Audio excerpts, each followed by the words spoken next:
نحمده ونصلي على رسوله الكريم اما بعد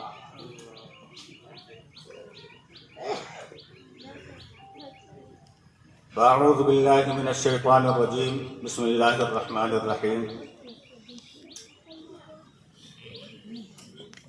وعلمك ما لم تكن تعلم وكان فضل الله عليك عظيما.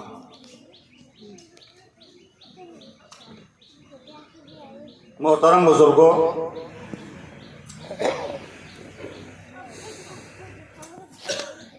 مجھے جبریہ یہاں بٹھا دیا گیا ہے. حضرت مفتی صاحب کے بعد اور اتنے بڑے اکابر یہاں موجود ہیں، ان کے سامنے میں کیا کہوں. حضرت مفتی صاحب نے جو بیان فرمایا مدارس کی اہمیت، اس کی افادیت کو لے کر کے سب پر آیا ہے، کوئی مخفی چیز نہیں. آپ خود اندازہ لگائیں کہ آخر اہل باطل مدارس ہی کے پیچھے کیوں پڑے. دنیا کے اندر دین کی خدمت کرنے کے تو بہت سے شعبے ہیں، بہت سی تنظیمیں کام کر رہی ہیں، بہت سے لوگ دین کا نام لے کر کے کام کرتے ہیں. اصل مقصد تو یہ ہے کہ اسلام ان کی آنکھوں میں کھٹکتا ہے، مذہب سے ان کو عداوت ہے، اور مذہبی لوگوں کو یہ پھوٹی آنکھ بھی دیکھنا گوارا نہیں کر سکتے.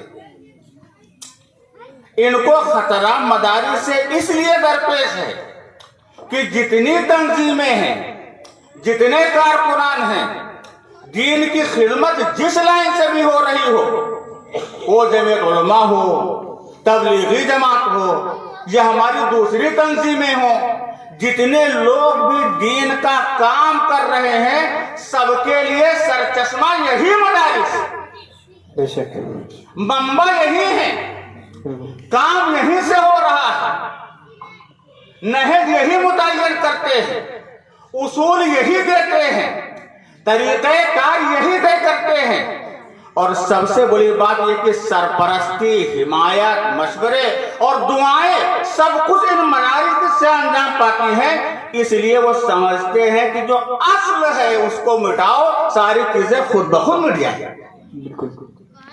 حضرت مفتی صاحب دامت برکاتہ نے بہت مختصر وقت میں اس کی طرف اشارہ فرمایا.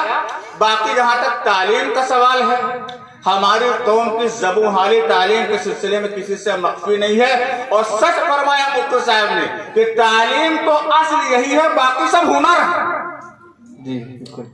اسی لیے اللہ تبارک تعالیٰ نے حضرت نبی کریم صلی اللہ علیہ وسلم کے اوپر جو سب سے پہلے وحی نازل فرمائی تھی، اس میں اقرا کا تو لفظ ہے، مگر ساتھ میں یہ بھی فرمایا بسم ربک،